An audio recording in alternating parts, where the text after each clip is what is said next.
Design pattern देखने लगे हैं, इटरेटिव डिज़ाइन पैटर्न। तो इटरेटिव डिज़ाइन पैटर्न हमारा कब यूज़ होता है, जब हमारे पास कोई कलेक्शन ऑफ ऑब्जेक्ट हो, जैसे एम्प्लॉय लिस्ट या स्कूल या फिर कुछ एरेज कलेक्शन, और हमें उसे उसके ऊपर आइटरेट करना है ना, तो इजीली आइटरेट हो और हमें उसका इंटरनल स्ट्रक्चर जानने की जरूरत ना हो कि जैसे एरे है, इंडेक्स बेस्ड होता है। बट अगर हम आइटरेटर यूज़ हो तो हमें कुछ नहीं पता, इंडेक्स हो या कुछ हो, या जैसे आप ट्री लेते हो ना, ट्री ट्री कभी कभी एरे बेस्ड स्ट्रक्चर में भी स्टोर होता है, कभी कभी वो नोड बेस्ड स्ट्रक्चर में भी स्टोर होता है ना। तो अगर आप ट्री आइटरेटर करना चाहते हो, जैसे BFS, bread first search tree iterator, तो वो एक हाइड कर देता है कि आपका जो ट्री है वो कैसे स्टोर्ड है, आपको सिर्फ उसके ट्रैवर्सल से मतलब होता है। तो वहाँ पे हम आइटरेटर यूज़ करते हैं जब हम इजीली आइटरेट करना चाहते हैं एक कलेक्शन के ऊपर। तो इसको हम ना एक फेसबुक फीड के एग्जांपल से देखते हैं, ठीक है। तो ये मैंने एक, पहले मैं जाता हूँ यहाँ पे पोस्ट पे, ठीक है। ये एक सिंपल पोस्ट क्लास है, इस पे कंटेंट होगा सम, कोई जैसे समझ लो कोई पोस्ट आती है आपकी फेसबुक पे, ठीक है।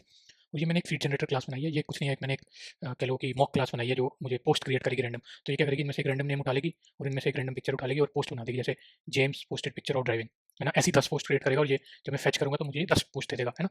सपोज करो ये कोई डीबी है या ये कोई एल्गोरिथम है, कुछ भी है मतलब, बट मैंने ऐसे मॉक फीड जनरेटर बना दिया, है ना।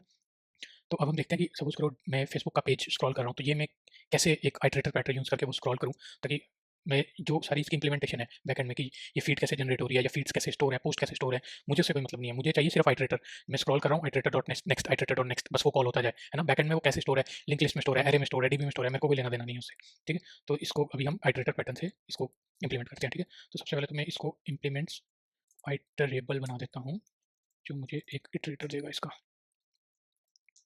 आइटरेटर, ठीक है। इस पे बाद में आते हैं अभी। तो पहले मैं एक इटरेटर बनाता हूँ, Java class continuous feed generator कर देते हैं, ठीक है। इसको मैं कर देता हूँ इम्प्लीमेंट्स आइटरेटर, ये पोस्ट के ऊपर आइटरेट करेगा, इम्प्लीमेंट मेथड, ठीक है। अब इसको एक फीड जनरेटर भी चाहिए और इसको पहले ये बना देते हैं, इसको ऑल्ट इंसर्ट कंस्ट्रक्टर। अब इसकी फीड्स भी बना देते हैं, जैसे private list post post equals to new array list, ठीक है। और private int current index equals to 0, ठीक है। ये करंट इंडेक्स 0 क्या है मैं आपको भी बताता हूँ, ठीक है। हैज़ नेक्स्ट में ट्रू डाल रहा हूँ अभी के लिए, क्योंकि मैं एक कॉन्टिन्यूस फीड जनरेटर बना रहा हूँ, है ना। मैं पहले पोस्ट आइटरेट करूँगा, फिर खत्म होगी तो मैं फीड जनरेटर से और मंगवा लूँगा, है ना। तो एक तरह से कॉन्टिन्यूस जनरेटर में बना रहा हूँ, तो इसलिए मैंने ये ट्रू दे दिया।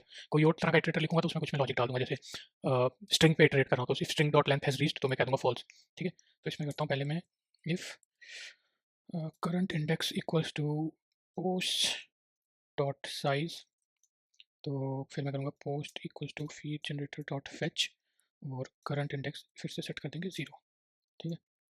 और यहाँ पे कर दूंगा return post dot gate current index plus plus, ठीक है।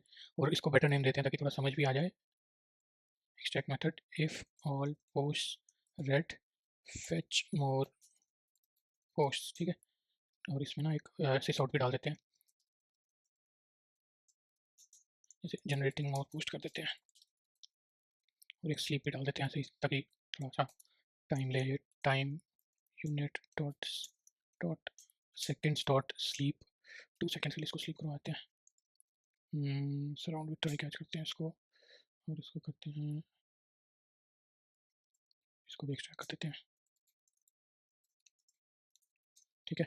अब ये हमारा बन गया इटरेटर। और अब हम जाते हैं फेसबुक फीड पे। तो अब मुझे कौन सा इटरेटर रिटर्न करवाना है, न्यू कॉन्टिन्यूस। इसमें अब मैं इधर से कोई और इटरेटर भी दे सकता था, जैसे लिमिटेड फीड जनरेटर, है ना, या फिर न्यूज़ फीड इटरेटर, है ना, कुछ भी दे सकता था मैं। अब डेमो पे जाते हैं, ये हटाते हैं पूरा, ये मैंने अपने लिए बनाया था, इसको भी क्लियर कर देते हैं, ठीक है। अब मैं यहाँ पे पहले बनाता हूँ Facebook feed equals to new, ये दे दूँगा मैं न्यू फीड जनरेटर, मैं दे दूँगा फीड डॉट आइटरेटर, इंट्रोड्यूस लोग आइटरेटर, और यहाँ पे इटरेट करते हैं हम dot has next sysout, ये देगा हमें iterator dot next dot get content, इधर स्लीप डाल देते हैं ऐसे, time unit dot dot sleep 1, ठीक है। तो ये क्या करेगा, मेरा इटरेटर चलाएगा और पोस्ट मेरी पोस्ट करता जाएगा, है ना। और इटरेटर पीछे क्या करेगा, अगर उसके पास पोस्ट खत्म होगी तो पीछे से और ले आएगा, ठीक है। अब ये चला के देखते हैं हम, देखो पहले जनरेटिंग और पोस्ट कर रहा है, अब देखो टॉम पोस्ट, तो ये मेरी फीड जनरेट हो रही है ना, मैं इटरेट कर रहा हूँ। तो अभी जब ये इटरेट कर लेगा फिर ये और ले आएगा बैकएंड से, है ना, जनरेटिंग मोर पोस्ट। तो देखो मेरा ये जो क्लाइंट कोड है, इसको कुछ पता नहीं है कि फेसबुक फीड में पोस्ट कैसे स्टोर है, वो फेच कैसे कर रहा है, क्या एल्गोरिथम है कंटिन्यूस फीड जनरेटर का, है ना, उसे कुछ पता नहीं है, क्योंकि आइटरेटर का भी उसे इंटरफेस मिल रहा है, उसे ये भी नहीं पता कि पीछे कोई कंटिन्यूस फीड जनरेटर भी चल रहा है, उसको सिर्फ आइटरेट करने से मतलब है ना। तो सपोज करो मैं यहाँ पे फेसबुक फीड में कंटिन्यूस फीड जनरेटर की जगह कोई और आइटरेटर देता, जैसे continuous feed generator block political post, ऐसे में बनाता, पॉलिटिकल पोस्ट करके ऐसे एक नया बना देता और यहाँ पे उसमें ही जैसे पॉलिटिकल पोस्ट में इधर दे देता, अगर इसका कंटेंट कुछ जैसे यहाँ पे पोस्ट डॉट गेट का content has some politician name, तो वो उसको स्किप कर दे, है ना? तो ये बैकएंड से मैंने स्किप कर दिया। तो ये था, ये बेनिफिट, मेन बेनिफिट था आइटरेटेड पैटर्न का, कि आपने एक इटरेशन लॉजिक और स्टोरेज लॉजिक या एल्गोरिथम लॉजिक को सेग्रीगेट कर दिया, है ना? ये पहला बेनिफिट। और दूसरा बेनिफिट था, मल्टीपल ट्रैवर्सल स्ट्रेटजीज अपना सकते हो। जैसे आप एक और आइटरेटर लिखते हो, जैसे न्यूज़ पोस्ट आइटरेटर या बर्थडे पोस्ट आइटरेटर, है ना? मल्टीपल ट्रैवर्सल स्ट्रेटजी हो गई, है ना? और कलेक्शन के एक्सेस को आपने सिंप्लीफाई बना दिया। आपको इंडेक्स बेस्ड ट्रैवर्सल नहीं करना पड़ेगा, या ब्रेथ फर्स्ट सर्च लेते हो आप, है ना? जैसे ट्री को आइटरेट करना है, आपने ट्री का आइटरेटर लिख दिया, फिर बस आइटरेशन जो आइटरेट करना चाहता है वो हैज़ नेक्स्ट और नेक्स्ट कॉल करेगा, उसे ये नहीं देखना no dot has left, no dot has right, है ना? उससे उसे कोई मतलब नहीं है। तो ये था हमारा आइटरेटेड डिज़ाइन पैटर्न और इसके बेनिफिट्स।